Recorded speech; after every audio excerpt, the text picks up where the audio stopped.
Hi, my name is Matthew Goldberg, and my favorite thing is honestly writing, but my other favorite thing is travel when I get the chance. Welcome to the Finding Favorites podcast, where we explore your favorite things without using an algorithm. Here's your host, Leah Jones. Hello and welcome to Finding Favorites. It is Sunday, September 12th, the weekend in between Rosh Hashanah and Yom Kippur, so Shana Tova, and I hope you are all sealed in the book of life this week. I hope that you've had meaningful New Year's. If you hear any background noise today, the T-Pan 100-mile bike ride finish line is outside of my apartment in Winamac Park. So there's been music all day long, cyclists going by all day long at the end of a century ride. So that's been a nice addition to, a normal Chicago weekend. Today I have the first of really from now until about Halloween. My calendar is filled with authors who have books coming out this fall or this winter. And it's really a fun change of pace. So get ready to buy a lot of books this fall and this winter from folks. So today is our first author in this series. His name is Matthew Goldberg.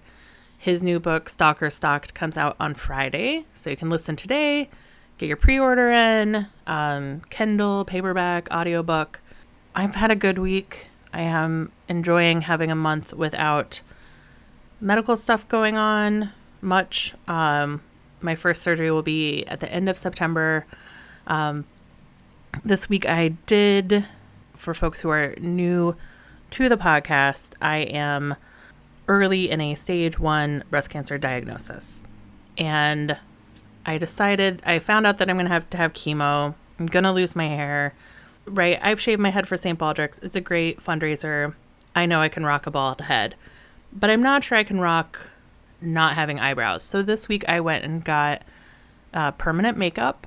So I got my eyebrows tattooed on by a wonderful woman in the suburbs. I will link to her. She's booked solid until December, but because she has worked with cancer patients in the past and understands how important having eyebrows can be when you're preparing for chemotherapy, she moved some things around and got me in early. I also had a great weekend last night performing at 20 by 2 Chicago. Thank you to Andrew Huff for having me out. It felt really good to be back on stage again. Like I tell Lee in this interview, I am binging in-person events because once chemo starts in November, I will not be attending anything. So I am trying to go to synagogue, go to dinner, pack in all the in-person stuff I can do while it is safe for me to do so. With that, it's getting late in the afternoon already, and I want you to have this podcast before you go to bed. So stay safe, wear your mask, wash your hands, and keep enjoying your favorite things.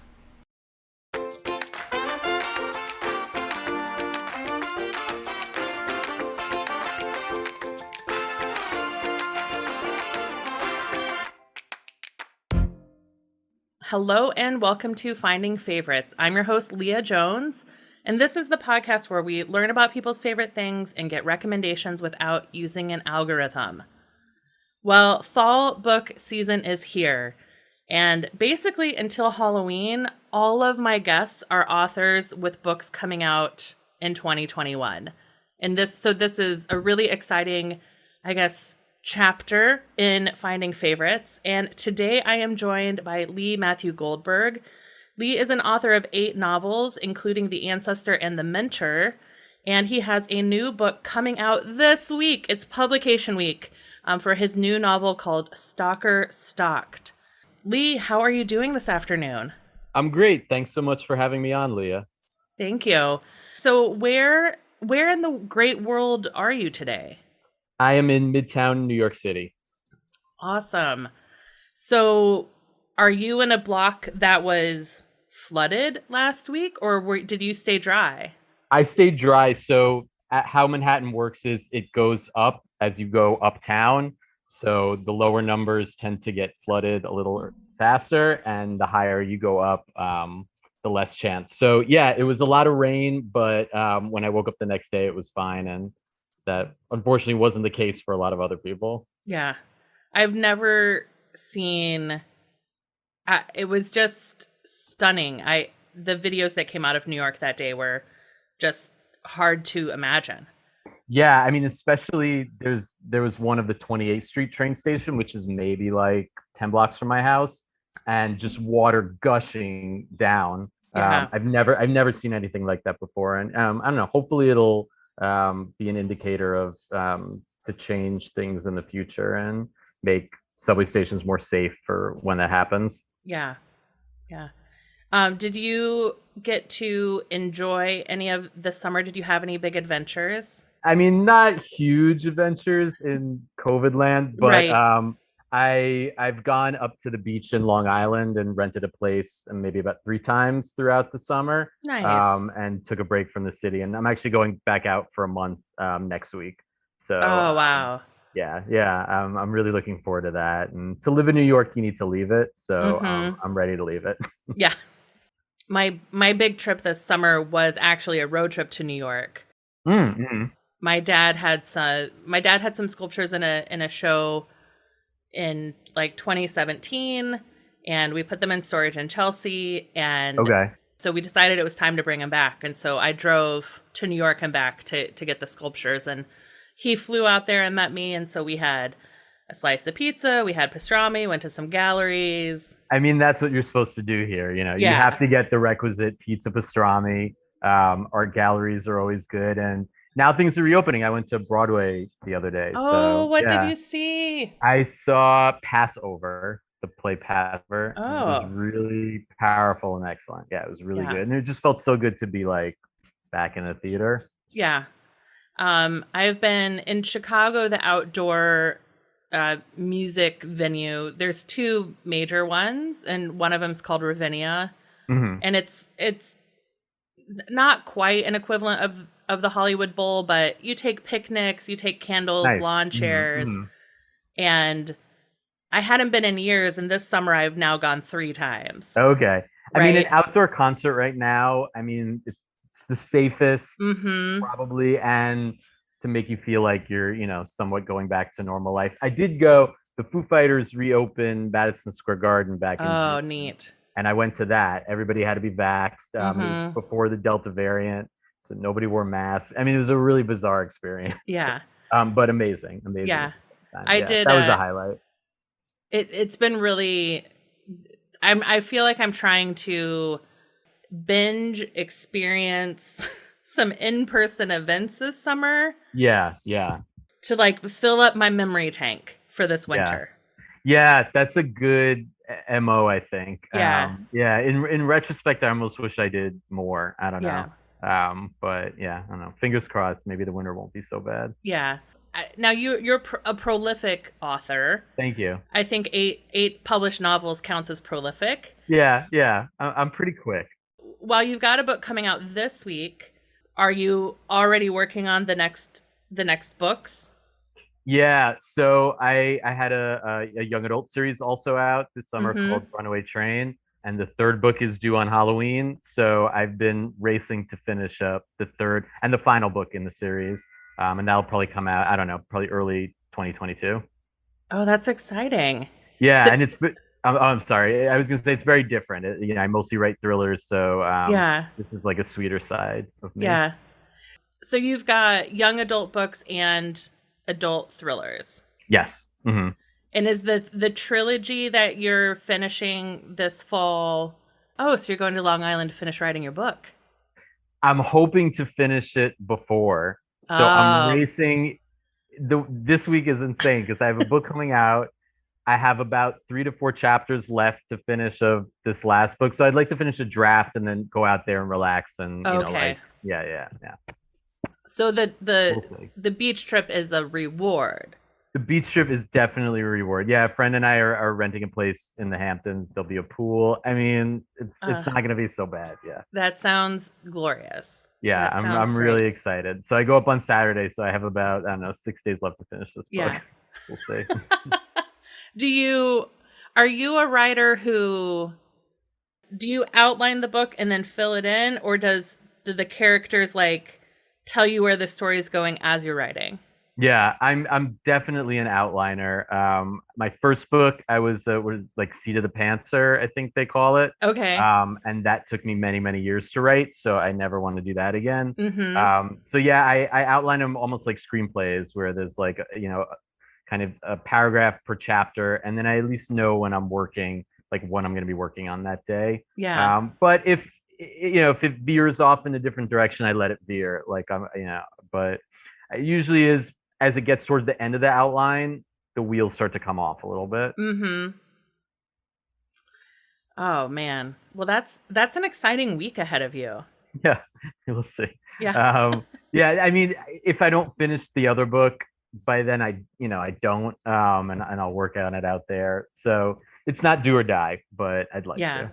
What are some other like, are you a TV watcher? Do you have time to like, so outdoor concerts, like what is some Mhm. of the other like pop culture that you've consumed during COVID? I mean, I am a ginormous TV watcher. Yeah. I watch everything, and I'm pivoting my career in that direction a little bit. Okay. So I'm a screenwriter, and I'm the young adult trilogy I'm trying to develop now as a TV series. So I've been just voraciously watching TV, and COVID was the perfect excuse Yeah. to watch whatever I wanted and not feel guilty about it. So yeah, I love movies, I love TV, and I love to binge. This is the first time in all, because like TV like fell off a cliff at the beginning Mhm. because they couldn't make more. They didn't know how to keep it safe. Yeah, yeah, And I do feel like in these last few weeks there are so many new shows. yes, yeah. I suddenly, after a year and a half of like watching all of it, there are now new good shows coming out, and for the first time I feel like I can't keep up. Yeah, it sometimes gives me anxiety because I'm Yeah. like, I want to watch so many things and you Mm-hmm. can't. And it's almost like you give each show an episode, and then if you're not into it, it's like Yeah. not even worth. Like I was watching, it's on Hulu with Nicole Kidman, Nine Perfect Strangers, Oh, yeah. and like two episodes in, I was like, no, Yeah. no, Yeah. I tried White Lotus, which that was everybody, good. Yeah, you it, didn't like it I, they're all like, hardly any of them are redeemable characters, completely. you Yeah, know?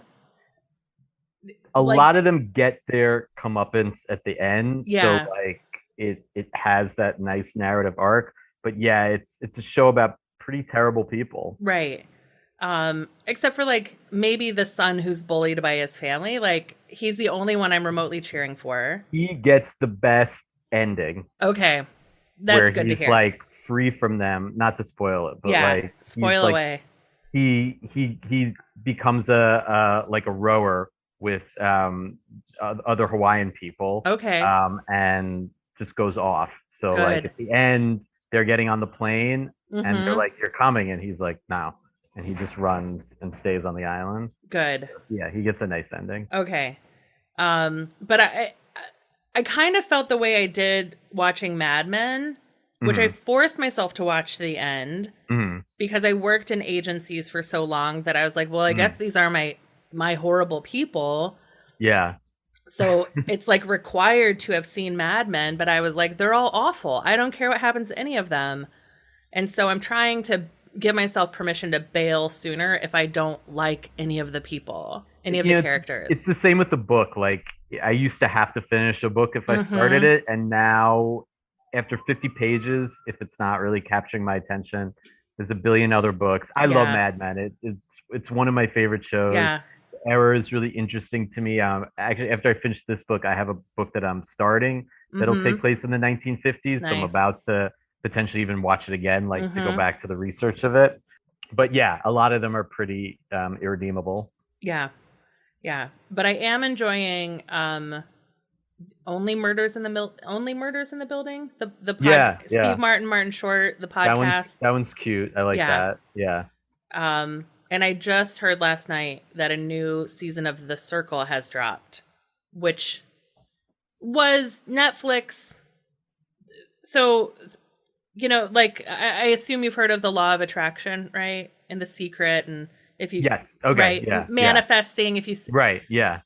and I felt like Netflix manifested the lockdown because the two reality shows they dropped right before lockdown started were Love is Blind, which is the people dating but can't see each other, Hmm. and The Circle, which is people living in isolation only connecting through the internet.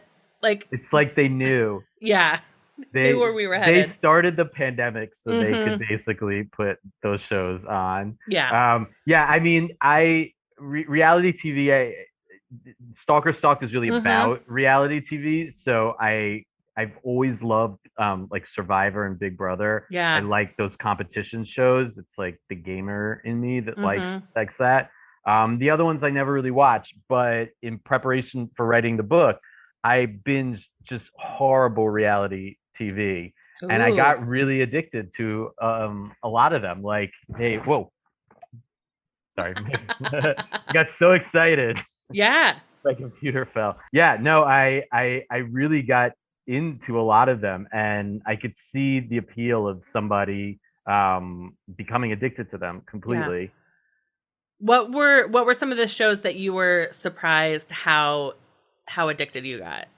So the number one that I watched because it most matched the show that my character is interested in is The Real Housewives. Mm-hmm. Um, and I expected it to just be really like boring and like I don't really care about these like ladies' lives. Yeah. And it's like Shakespearean. Is the way that they like fight with each other is fascinating. And I mainly watched the New York one, and then I would see them. I would like watch it, and then I would go out and I would see them like outside. So it was this very like meta thing that Right. was going on with it, and yeah, I got hooked definitely. Nice. I hear about that one, like people reference it on podcasts I watch, Mhm. and it's I find the Real Housewives franchise to be so intimidating because there's so many cities and so Yeah, many yeah, characters. yeah. To figure out like which one to watch and where to start. And do you start at the beginning or do you dive in the middle? I definitely reached out to people before and was Mm-hmm. like, tell me the best ones to watch, Yeah. which is the ones with the most crazy shit happening, Yeah. really. So I never watched it like straight through. I did like this season, that season. Mm-hmm. So that was really helpful. So yeah, it was the New York, little of I think Beverly Hills. I forget the other one, Orange County. Yeah. They all started to blend after a while, Mm-hmm. but there was an episode in the New York one where a lady takes off her leg and throws it, and she's upset and she wants to make a point, and she has a prosthetic leg, and she rips it off, throws it across like a five-star restaurant to make her point. Oh my And I gosh. was like, this is exactly what I was looking for. So a lot of the book, I replicated that outrageousness, Yeah. and it was a lot of fun to write. Oh, outstanding.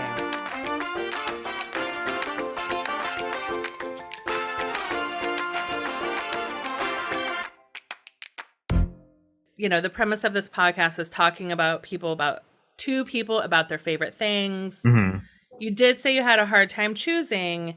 Hmm. Um, I do find that guests sometimes are worried that they've like anthropomorphized their favorite things, and like the thing they don't choose to talk about might be upset it wasn't talked about. Oh, Like, I see. right? Yeah, It can yeah, be hard yeah. to pick that. So Hmm. also, something you love Hmm. um, covers it. But what is one of your favorite things that you'd like to talk about today?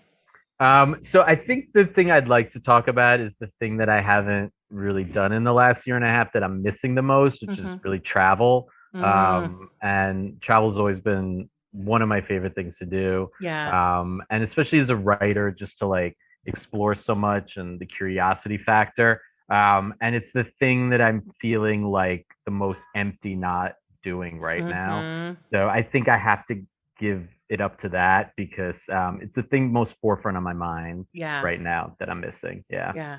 I'm I'm with you on that. This is the longest stretch, like in my adult life, that I haven't left the country. Yes, same here. Which, and I'm yeah. ready to leave this country. Yes. Give me a break.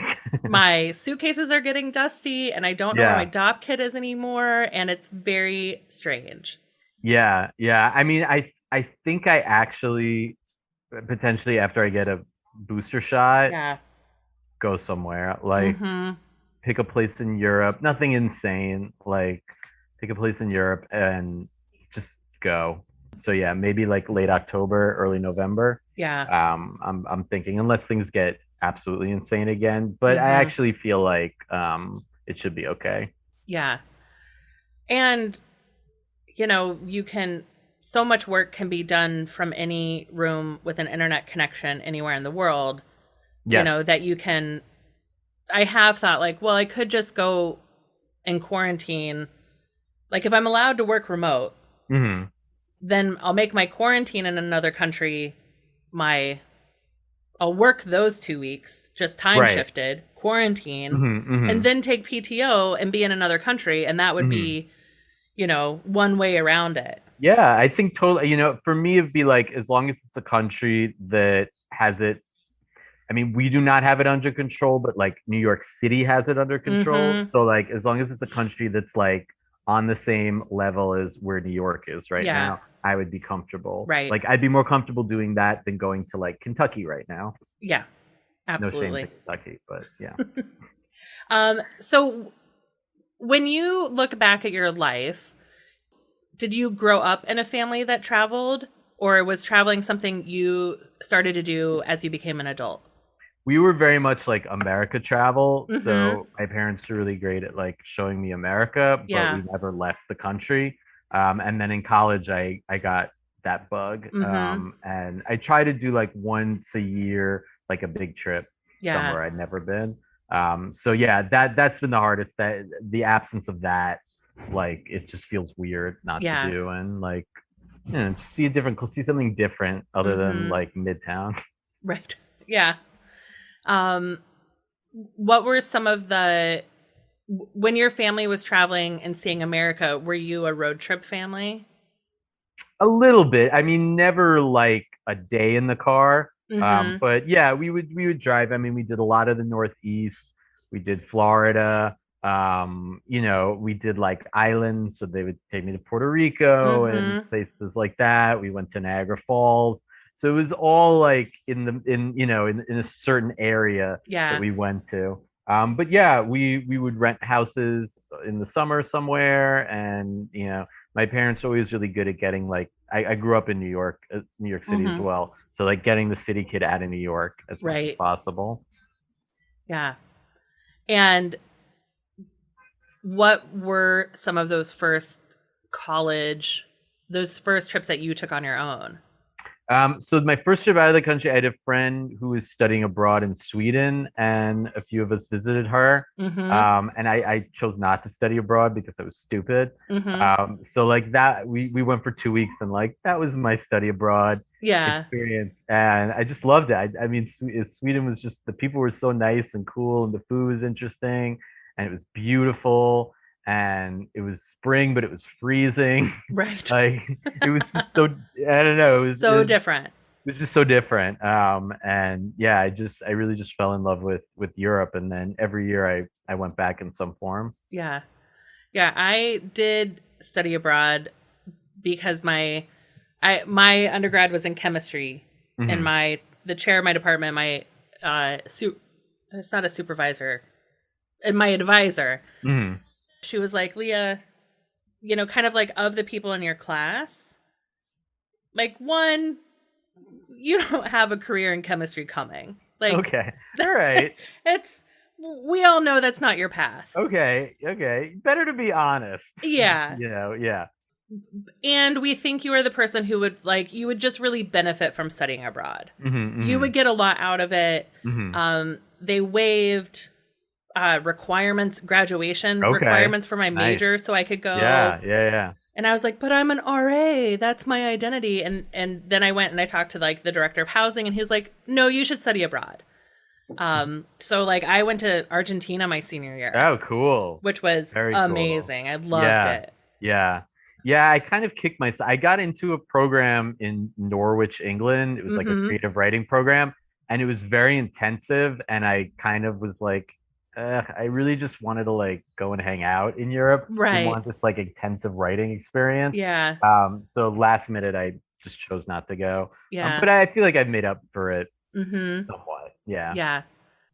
What is your when you're looking to book a trip? Mhm. Are you a solo traveler? Do you try to get friends with you? What goes Um, into planning like a great trip for you? I've done both. I mean, Europe is easy.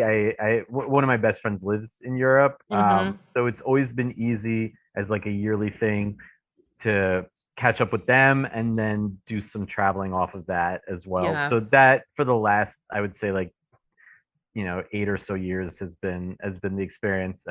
Yeah, I'll do both. I've done solo travels usually have been a little research based. So I Okay. was like researching something and then just kind of took off. But yeah, I don't mind it, especially Europe. You wind up meeting people so easily Mm-hmm. that it's all good. Yeah. I thought for the longest time I was like a hardcore solo traveler. And then I was like, well, basically every year for the last 10 or 15 years, like I go to Israel Mm-hmm.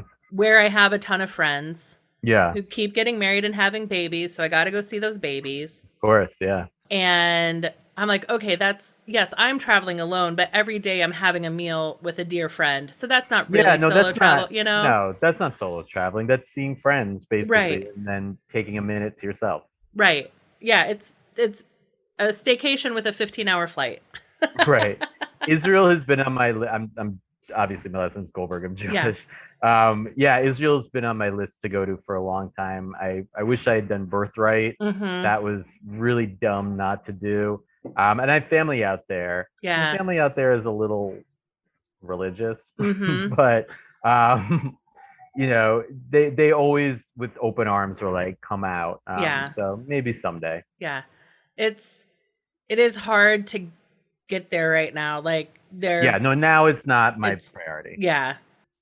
I'm very envious of my friends who have you have to have like a first degree relative to be Mm-hmm. able or go on a group trip, a certain type of group Oh, trip. what's Like interesting, I have relatives next week coming in from Israel mhm. here where it was like not a big deal. Like they just booked a ticket and came, I think. Yeah. Yeah, it's not a Yeah. big deal to leave, Right. But to get in, but to get in, to get the mhm. papers to go in is very difficult.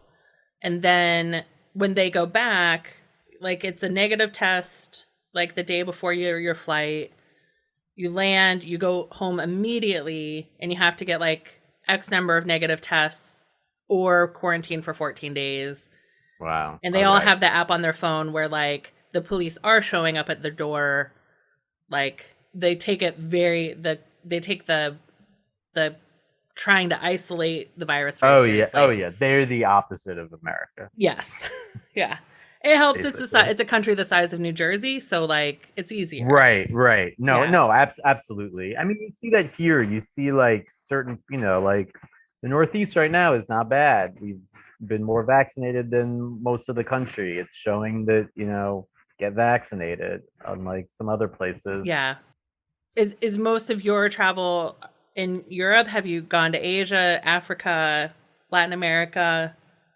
Yeah, I've unfortunately never been to Asia, so Mhm. that's high on my list. I think the coolest trip I did was to the Amazon. Ooh. Um, yeah, a friend and I was researching a book that still has never been published. And it took place part of it in the Amazon, and the character does like an ayahuasca experience. Mhm. So we joined up with this tour that my friend found off National Geographic, and we did ayahuasca Ooh. in the Amazon for 2 weeks. Yeah, it was a little out there, but it was Yeah. it was it was definitely an experience I'll never forget it. Yeah. Um how was that? I feel like I just know the comedy podcast version of Okay, ayahuasca, yeah, which yeah. is truly sounds like a hard no for me. But what was it like to do it in the rain, like in the Amazon, Mhm. perhaps under better, more spiritual guidance. Yeah, I mean, shaman were directing the whole Yeah. ceremony that had been doing it for many, many, many years. Yeah, it's one of those experiences. It's really hard to like put in words. It was unlike anything I had ever really done before. There Yeah. was like a magical quality to it because we literally were in the jungle. You could hear like I think it was a jaguar growling at one point. Wow. And we were not that far into the Amazon either. We went in through Iquitos in Peru. Mm-hmm. So we maybe were like a 4 hour drive into the Amazon. So it's kind of like the safest to do it almost Mm-hmm. if you're gonna do it. And yeah, I mean it was wild. It was there. I went in being a very logical person, I'll say Mm-hmm. that, and I came out of it a lot less logical Okay. from things that I experienced Yeah. that were hard to like wrap your mind around. Sure. Things they told us would happen that happened. And just the feeling of like the energy there was unlike anything I'd felt. Yeah. When was that trip? So that I was 29, Okay. 13 years ago. Yeah. Yeah. So it was right before it became like a popular thing for Sure. people to do. So I remember when I was doing it, everybody thought I was insane. Mm-hmm. And I do remember when I came back, my friends, my family, everyone was like, "You're so nice." Like Oh no. I was just like the nicest person for like a week, Yeah. and then went back to my normal self. I was just kind and warm and open. Yeah. I don't know. It like unlocked that, and Yeah. only a week. Only a week. Okay. A week. So that book is yet to come. Yeah, so that book's about a kid, teenager. He is adept at eating the hottest chili peppers in the world. Mm-hmm. And he goes around entering chili pepper competitions. And they discover that the hottest one is in the Amazon. So he just takes off with these like rando people that he meets Mm-hmm. to find it. And all these crazy things happen. It's a tough sell. It's interesting. It sounds interesting, but Right. it's a hard sell. It's a hard sell. So if it ever gets published, it would have to be like an odd publisher. I feel like would be the Yeah. right choice for it. So we'll see. We'll see at some point. It needs a rewrite. Is it a hard sell because people can't imagine that being the motivation for travel? Well, it was the first book I signed with my agent, so it was the Mm-hmm. first book he sent out. So this was now about a dozen years ago. Okay. And the difficulty, people loved it, but they didn't. It was like the marketing department never knew what to do with it. Right. And to sell, especially to big press, the marketing team has to be. They're like your most important person. That has Sure. to be behind it. So we got a lot of. I don't know. Should this be young adult? Should it be adult? Is it adventure? Is it a thriller? Is it coming of age? It was like they just never knew what to do with it. Yeah. So we'll see. Maybe in the future one day, or it'll be the one book that I never sell and Right. it exists for me and that's it. Yeah. Hmm. Or I'll It's self-pub it one day. Who knows? right. Yeah.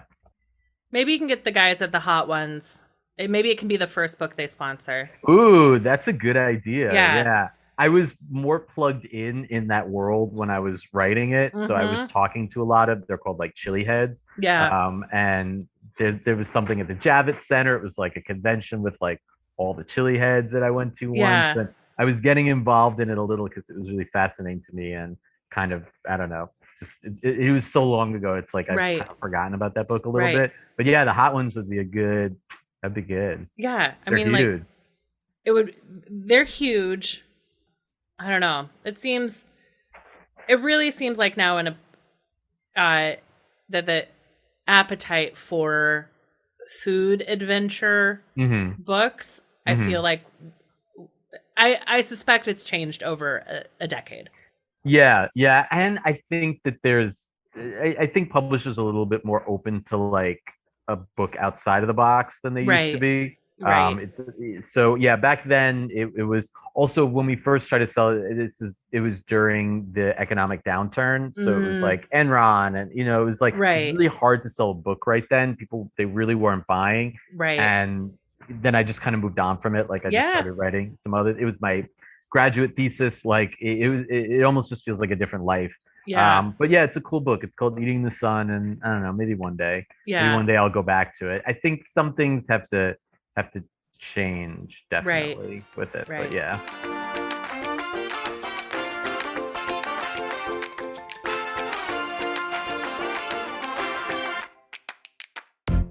When you travel, are you a guy that's like obsessed with like your travel accoutrement with your like are you like a Tommy bin bag guy or are you just like whatever suitcase? Like how do you travel? I'm a whatever. Yeah. I Okay. mean, I have a nice Toomey suitcase that's done Yeah. well for me, with a million pockets that always helps. But yeah, I'm a very easygoing traveler. It's like even sightseeing, whatever we get to. Yeah. It's like I like to just like exist in a different city and go to a cafe and walk around. I'm a big walker, so I like to just Mhm. explore new places. And I know I can't travel with people who have like an itinerary and Right. have to see like eight, yeah, there's like the main sites Yeah. obviously in places, like you go to Paris, yeah, obviously you have to go to Notre Dame, Mhm. like, but other than that, it's like I could care less. I just want to exist in a different place. Yeah. I have done a few trips to Europe with friends. There's actually a woman I went to high school with who we became like adult friends on Twitter. Hmm. And we have two high school girlfriends that wound up living in London. And so twice we've done trips where all four of us have met up Nice. and the other one who lives in Chicago, Amanda, she loves her goal is to see castles. Hmm. And she loves to plan and she also doesn't care when I'm like, today's a cafe day for me. You go do whatever. Yeah, yeah. Um, so she'll like book her hotel, book the train ticket, book everything, and then just send me the itinerary, and I'll just copy the major points. And like meet up at one, and Mm-hmm. that's fine. Yeah, Yeah. those someone who has that mentality but Yeah. understands your mentality Yeah. totally works. Yeah. It's the people who like I once did, this was right after college with friends, and we traveled through Europe on our own, and then we met up with a tour. It was like a Kentucky tour. Mm-hmm.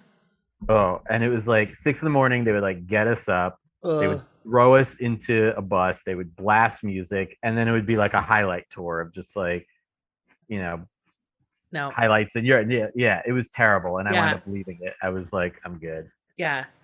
I do though now unabashedly love a jump on, jump off bus. Hmm. Like one of those tour buses around a city where you can jump on and off all day long at different sites. Yeah, that's okay You as long know? as it's not all day. Right. Right. When it's just they're on a loop, you've got a wristband. Right, One right, of right. those. I love those. I love a water tour. Like Okay. put me on a ferry, on a like go down Hmm. the canals. Hmm. Just something calm and peaceful that takes an That hour and a sounds half. that sounds nice right now. I could never though do a cruise. A cruise is not for me in this life. Yeah. No interest. I don't want to get like norovirus. Mm-hmm. Yeah. And it's a lot of like mingling with people that I'm Yeah. good. Yeah. I've done one cruise. It was a Disney cruise, like a Okay. 3 or 4 night. Friends got married. Dear friends got Okay. married. Yeah, And I'm yeah. like, well, this is literally the only thing that's going to be on a cruise. Hmm. Um, and Disney has such high cleanliness standards and customer service standards. Yeah, And yeah. they have an adult only pool and they truly kick kids out of it. So I spent a lot That's of time good. there. Okay. Hmm. And it was nice. And I would only do it again if like my whole family was going to do it. Hmm. Hmm. But I don't know in a post. I with COVID, I don't think I'll. I think Yeah. that ship has sailed. Very good. Yeah, no, totally. It's like it's something I never wanted to do, and now it seems even more insane to Yeah, do. So yeah, yeah. I'm good. The only one I ever was interested in was Alaska because Alaska is quite Mm-hmm. difficult to like see a lot of, so it's an easy way to see Alaska. So I'm not gonna say never with that. Maybe when I'm old and Yeah. like it's safe again, Right. I'll get my ass on an Alaskan cruise and Yeah. do it that way.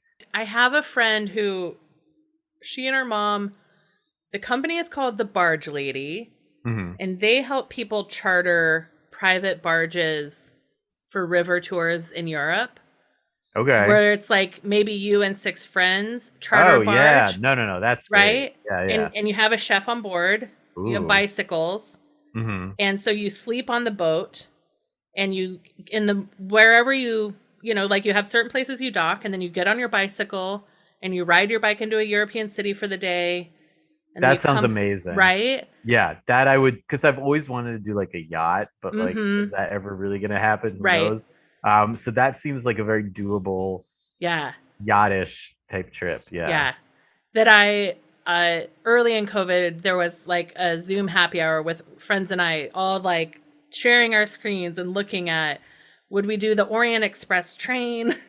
Would we Hmm. like, what were the dream trips? That'd actually be quite safe now because Yeah. you'd be just with the people, you'd all be, Mm-hmm. vax tested. Yeah. Like that seems like a doable thing right now. Yeah.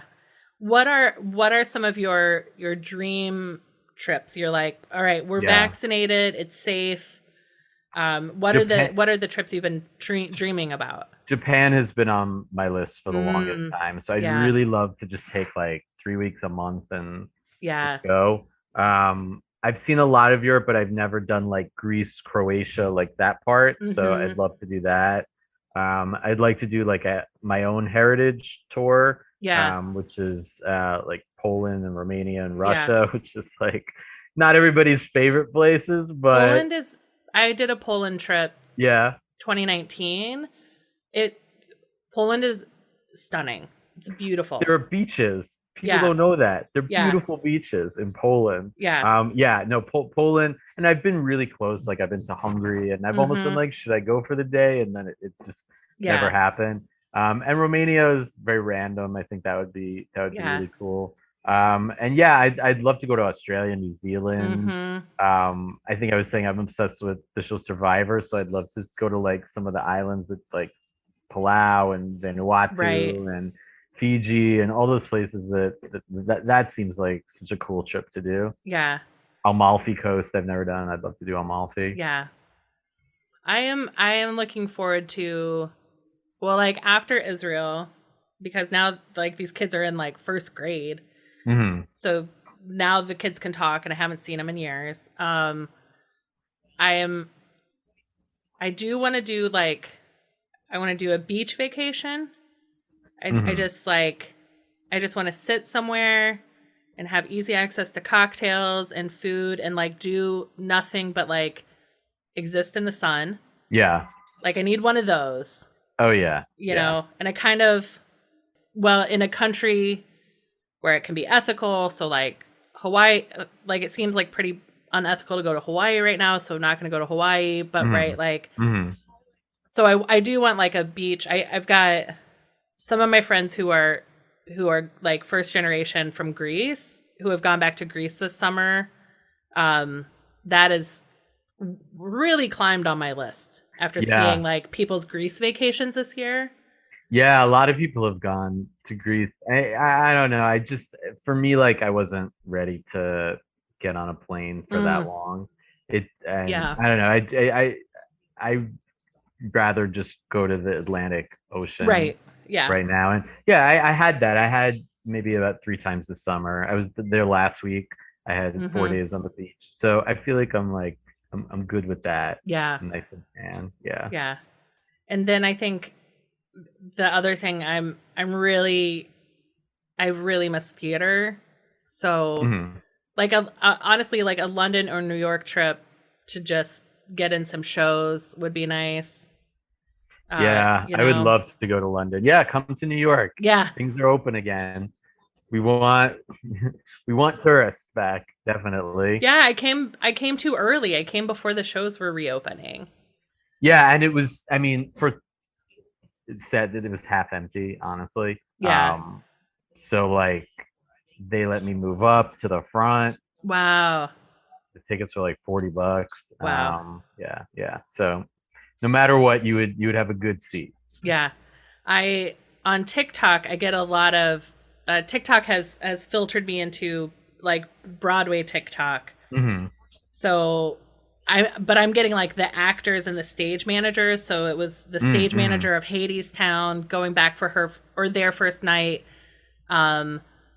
like back in a show, and Yeah. just seeing the excitement of the people, not even the actors, but like everybody else in the theater system going back to work, and the costume designers and the costume shops. And Yeah, for yeah, them, I mean, it's really been rough. Like yeah, they're I feel for actors, especially theater actors, because it was like, what were you gonna do this whole time? right. And you could feel that there definitely was an excitement in the room. It was palpable. I mean, I went to a matinee show, so it was a little veered on the elderly side. Sure. It was a Wednesday matinee. Yeah.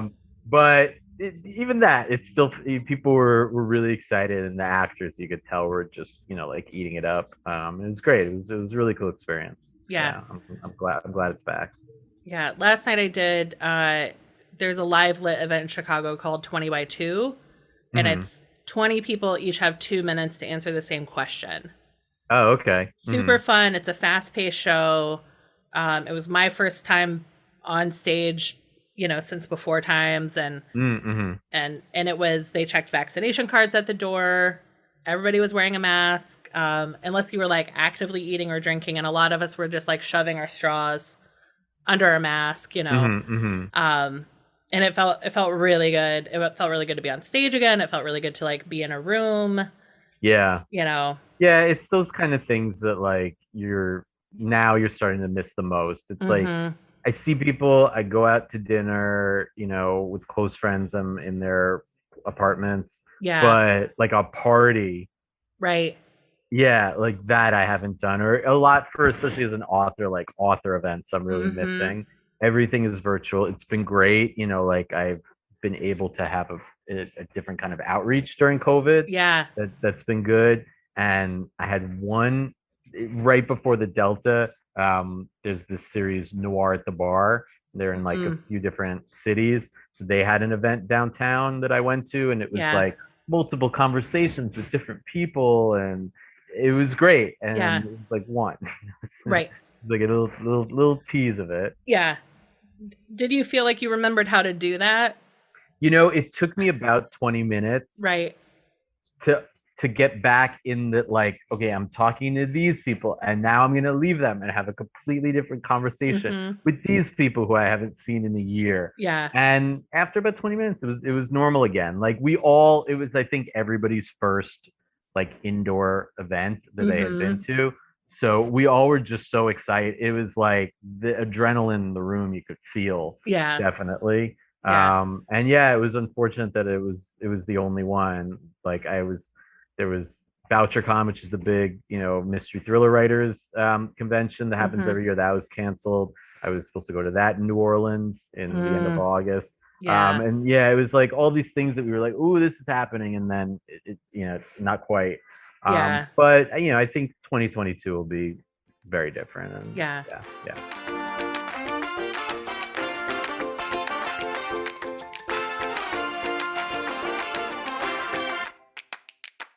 Lee, tell me about Stalker Stalked. Sure. So Stalker Stalked is a thriller. Mhm. And of all my books, I think the title explains this book the best. It's literally about a stalker. She gets stalked. So it's about this woman named Lexi, and she's obsessed with reality TV. Her boyfriend breaks up with her. She's a pharma rep, so Mhm. she unfortunately samples her own drugs too Okay. much. So she's a little bit of a pill popper. So her boyfriend breaks up with her, and she kind of just goes into this downward spiral of, pill popping, reality TV, and she fixates on this reality TV star of this show called Socialite, which is about six frenemies in New York Mhm. City navigating the socialite circle. And this woman, Magnolia Artois, who really, in her mind is just everything she wants to be. She's glamorous. She's an influencer. She seems to have, the world in the palm of her hands. So she starts obsessing with her and stalking her. And while she's doing that, all of a sudden she starts noticing that somebody might be after her as well. And she has to figure out who in her life might be stalking her, if it's in her head, or maybe it's even Magnolia turning the tables. So yeah, it's my most batshit crazy of books. How long? So you've said you're pretty fast writer. Yeah. How long from, all right, I got to binge watch some Beverly Hills Yeah. to like, what was your writing process on this one? This one was really fast. I think I wrote the whole thing in about 2 to 3 months. I Yeah. want to say a first draft, then Okay. it was edited. My agent had notes, but yeah, like the first draft, which really a bulk of it stayed. It was a meaner book in the first draft. So I had a lot of readers of mine like help me tone it down a little Okay. bit. And I really, pretty much all the characters are female. So I really want to be like me as a guy writing the Right. voice of a woman as respectful as possible. Right. So all my readers were women, and they really helped me take that first draft to the book that it became now. Yeah. And to really make her a very well-rounded character. So yeah, I think then it was about a year until it came out. It was really fast. It was like I wrote it. We tried some big presses with it. They found her too unsympathetic. And then my current publisher likes unsympathetic narrators. So yeah, he took it. Sorry, my cat is, Oh, as no you can worries. hear. Yeah. He's 20. Oh He my gets- God. He gets to interrupt me whenever he wants. Yeah. God Yeah. bless. Yeah. He was born on a patio in Durango, Colorado, where I was a waitress, and he's the one I could catch. Wow. 20. So 20. he was like a September 11th baby? That's sort of how I mark his age. Okay, wow. I took him home at like Halloween 2001. Okay. Oh wow, okay. So I think he probably really was born around Yeah, then. yeah. We That's had amazing. we had a mama cat on the patio that nobody could catch, like a feral cat. It was a burger joint. And so every season, waiters and waitresses took home kittens. Okay. And he was in a litter of 3, and so he still steals food like he's living on a patio, and it's been 20 years. And he is not food he's not insecure. going to change. Yeah. No. Yeah. No, I don't know what the cat year, like, he's Right. 140 now, or Yeah. No, he's an old man, and he gets his way. So yeah, as he This is should. Spidey. As he should. all Hello. right. So you found a publisher that likes an unsympathetic lead. Yeah, so he published my last thriller, The Okay. Ancestor. It's All Due Respect, which is an imprint of Down and Out books. Okay. Just solely like thrillers, noir. And my editor, Chris Radigan, had edited another one of my books too. Yeah. The Desire Card. So we work really well together. Yeah. And yeah, it was fast from there. Yeah. He liked it, a few tiny notes, and yeah, now it's coming out. How did you find out that thrillers were your genre? I have a very twisted mind, Okay. and when I got my MFA and I was like, this is what I want to do. I was writing very like literary books, and my love has always been like, my favorite thing is like a cheesy 90s thriller, with like Michael Keaton, or my love is just like a fun thriller. Yeah. So I just started embracing it more in my writing. And I like to say I write like literary thrillers, like thrillers that make you think. Yeah. More so than like a by the numbers thriller, let's say. Right. And yeah, that's really my sweet spot. Even my other books, like I had a sci-fi book that came out as well. It's really a thriller with just some sci-fi elements. Yeah. So yeah, I enjoy reading and I enjoy writing them the most. Yeah. What are some of your favorite 90s cheesy thrillers? So many. Which is like, I feel like it's a question that yeah. would give me amnesia, and I'd be like, I've never seen a movie. So one of my favorite movies of all time is Heathers. Yeah. 1989, Winona Ryder, Shannon Doherty. I Christian would Slater. Kristen Slater, yes, of course. And she's not with us, but the main Heather Yeah. is that movie. Heather, oh my God, I'm forgetting her name now. The corn nuts when she eats the corn nuts and crashes through the glass table. Yeah. Phenomenal. Just one of the best like character parts ever. Yeah. And yeah, when I was a kid, I would just go home after school and like watch it on VHS. Like Yeah. I just love that movie so much. But yeah, a lot of them, like anything, you know, Curtis Hanson as a director, Showgirls, um, Bruce Willis, Yeah. you know, like that era. Yeah. The stupider the better. Yeah. I'm in. Yeah. And I just watched this movie. It came out on Amazon Prime this weekend. It's called The Voyeurs. And it was excellent. And I did like a little stalking of the director, and he spoke about all these 90s thrillers as his influence, and Brian De Nice. Palma and people like that. So it made me be like, ooh, I need to rewatch some of these movies. And I'm putting this out there in the universe because I do believe in that too. I kind of want to get the Stalker Stock book in his hands because I wrote a script of it. My film agent has it, and I think he's actually a perfect person to get it to. Yeah. So yeah, if you're listening. All right. Well, we'll tag him in it. I'll do what I can to catch his attention. Thank you. I'll look him up on IMDb. Yeah, I'm thinking of just reaching out on like Instagram and Twitter as the first thing. I've done it before. I have no shame. Yeah.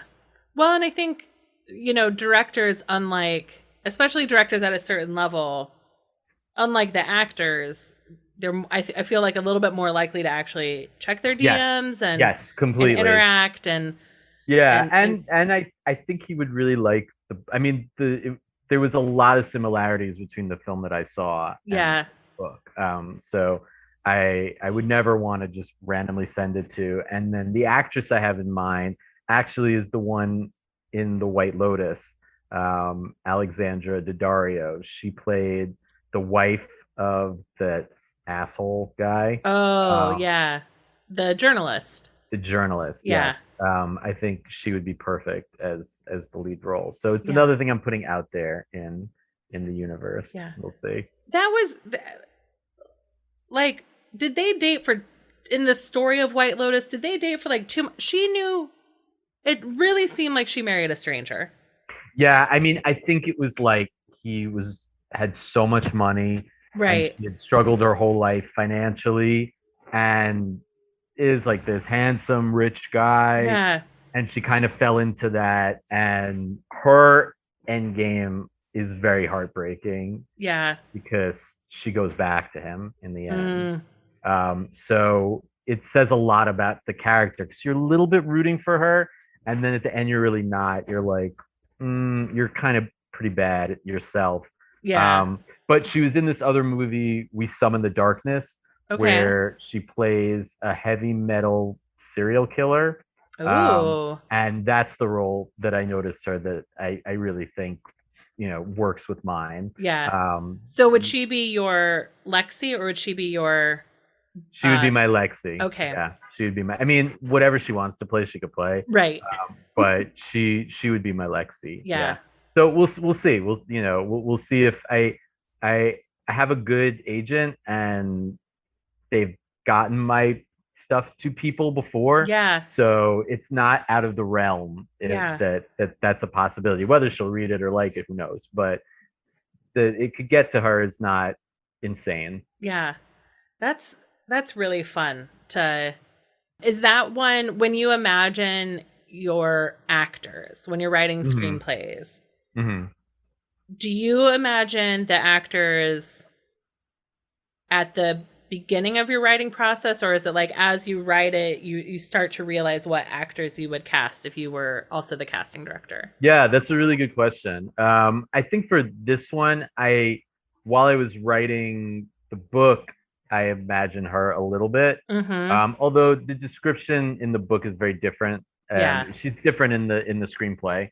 So she fits more in terms of the scream. She's more of a wallflower Yeah. in the book itself.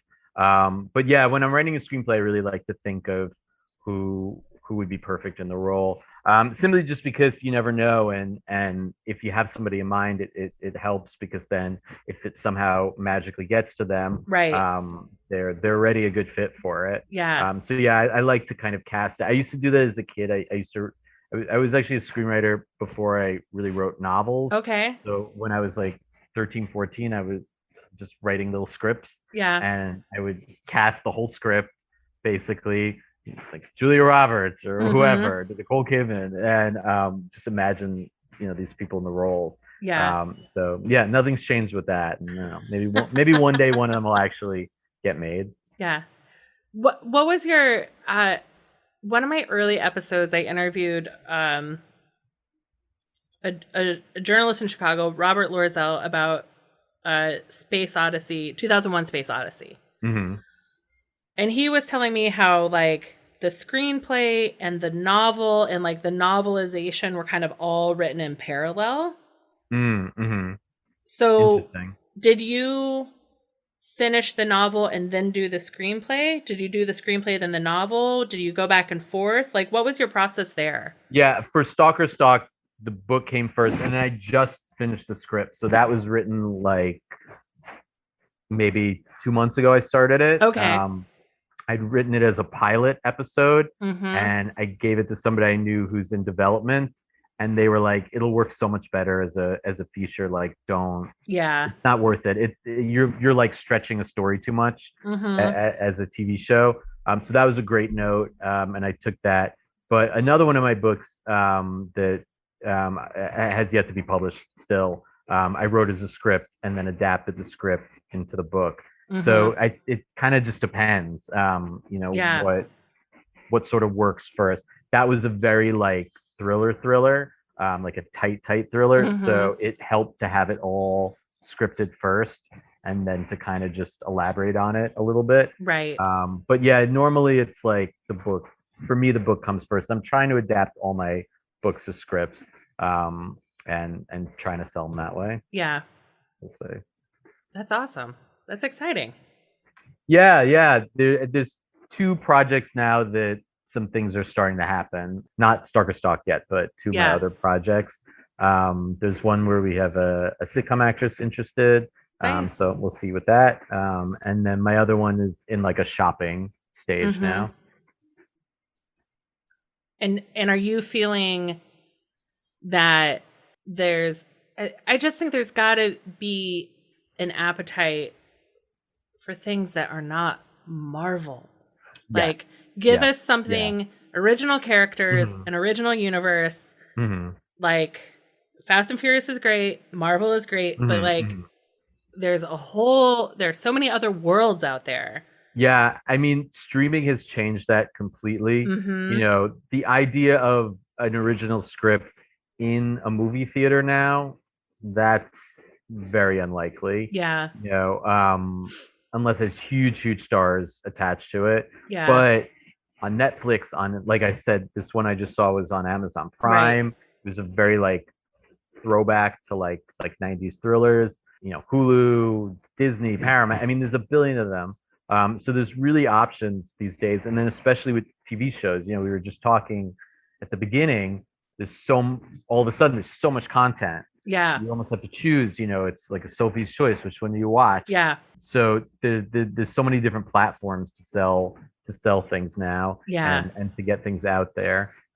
So yeah, if all the stars align right, which I've learned has to happen Mm-hmm. in Hollywood, yeah, there's a chance. And if it's a cheap production, that helps. So like the young adult series, there's no special effects. It's a cheap production as productions would go. Right.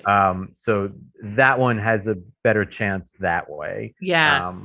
Yeah, in terms of financing. Yeah. Lee, is there anything about travel or writing or TV that I haven't asked you about that if we hung up, you'd be like, man, why didn't I say blah, blah, blah, blah, blah? I don't know. Is there anything you feel like you were like holding on to that you didn't ask?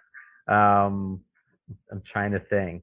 I feel like we covered a It lot. was good. That Yeah. was like a nice, each favorite thing flowed very nicely into Yeah. one another. Yeah. Yeah. I do think if we traveled together, we would end Mhm. up with like probably no plans, just sitting at cafes all day. I would be fine with that though. Yeah. Like, what are plans? Right. Plans are overrated. Yeah. I love I love in a when I went to Barcelona Mm-hmm. and I went for a week, and the friend I met up with, she made it like a 3-week trip, and she went like all over Spain, like every other day a new place. And I was like, no, I'm just going to Barcelona. Like that's all Yeah. I'm doing. Yeah. And nothing makes me happier than like traveling to a new city and being able to go to the same cafe enough days in a row that like by the end of my trip they have figured out who I am. Like I Mm-hmm. love that. I love being a regular. That's one of the things I miss the most in COVID. Yeah. I feel like when I was younger and I would travel, I felt more like I needed to hit every city. Do Mm-hmm. like 2 days here, 2 days here, 2 days Right. here. And then at the end, you're like, I really don't remember anything. Mm-hmm. Like it was like a drive by where Yeah. I'm the same. Yeah. Barcelona is probably my favorite European city. Yeah. I was there last like 10 years ago. So I'm really curious to see how it's like Yeah. changed and morphed. And yeah, I did a summer in Spain and I began and ended in Barcelona. Mm, So it was a nice bookend to that like that's so nice. 6 week trip. And I probably spent the most time there and I had a friend there and Yeah. it was just such a cool experience. I just ate so much. Yeah. And the great thing about returning to Barcelona is that the Sagrada Familia has Hmm. changed, right? That's something I feel like because when Oh. I was there, there was a lot of work being done and you Mm-hmm. see it from afar. So we really weren't able to go too close. Oh. Um, yeah. So I mean, you could see it, but we weren't able to like. I don't know what you could do now, like go into it. You can go into it. Yeah. You No. can go up in the towers. Oh no, we were allowed to go into one part. Okay. Yes, we were allowed to go into one part, and the rest was being worked on. Yeah. So I'd like to go back and actually like experience it It is completely. phenomenal. It is the fact that he was able to it is such a trust in like the future of your trade, Hmm. right? Gaudi said, "We don't know how to build this, Hmm. but I trust that future architects will figure it out." Mm-hmm. And It's like fascinating. the time is coming that someone will be able to figure out how to build my vision. Yeah, yeah. And then And the then of time course he, came. tragically died. Yeah, But yeah. we did you can now take an elevator up to the top Hmm. and then walk across, like, is it a parapet? Is that like a walkway on top of Yes, a, yeah, yeah, right? yeah, yeah. Parapet. So you can walk across a parapet and then you come down another tower Hmm. on a terrifying spiral staircase. Hmm. That the friend I was with, she basically like skipped down it, and I was white knuckling and I was like telling people to go around me. I was paralyzed in fear. I think that was the tower that I was able to go into Okay. because I have a memory of a very like treacherous spiral staircase Yeah. that was endless. It like never ended. Yeah. Yeah. But that was the only. So I think that was the tower that Mhm. was open then. And yeah, that other there were no parapets. Yeah. Basically. Yeah. Yeah. And now they have like a metal handrail with lights in it. And so the handrail gets really hot. So you're Mm-hmm. terrified and you can't let go of the handrail, You're but also burning. it's too hot to hold on to. I feel like that they need to It's, tweak a little bit. Yeah. yeah. Let's go That's for a some LEDs maybe. yeah, the future has come, Mhm. for that basically. Yeah. But yeah, I know I'd love to go back to Spain. I never was in the northern part. Mhm. So I'd love to go see like Bilbao and San Sebastian Yeah. and maybe go to like Tenerife. Well, Lee, Stalker Stalked comes out on Friday. Yes, it does. Is it paperback and digital? Paperback, digital, and audio. Outstanding. Did you Mhm. record the audio? No, well, so it's in the first person of the main Oh, character, Lexi. fair. So yeah, that would have been a little odd, and Yeah, no, I've worked with the same audio company for a lot of my books, and they've gotten great narrators the whole time. But I'd like to record one in the future. I think I have a good voice, and I think for the right thing, it would work well for. Yeah. Great. So Stalker Stalked will be out on Friday. Hmm. People, I'll link to it. People can get their pre-orders in. That's always really important. Yes, absolutely. Because this podcast will be coming out today. Oh, perfect. Okay, cool. Yeah.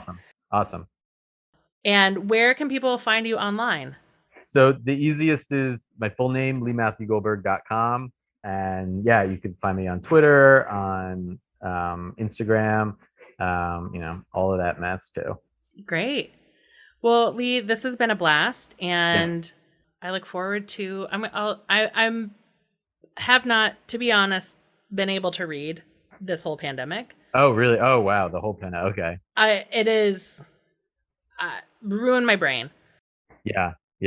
But I have done audiobooks. Okay. So I'll get it, and I will check out get the in audio. the mix. Yeah. Check out the audio, definitely. Yeah. So I'm excited to do that. Awesome. And yeah, thanks so much for having me. This was a lot of fun to do. Awesome. Thank you for listening to Finding Favorites with Leah Jones. Please make sure to subscribe and drop us a 5-star review on iTunes. Now, go out and enjoy your favorite things.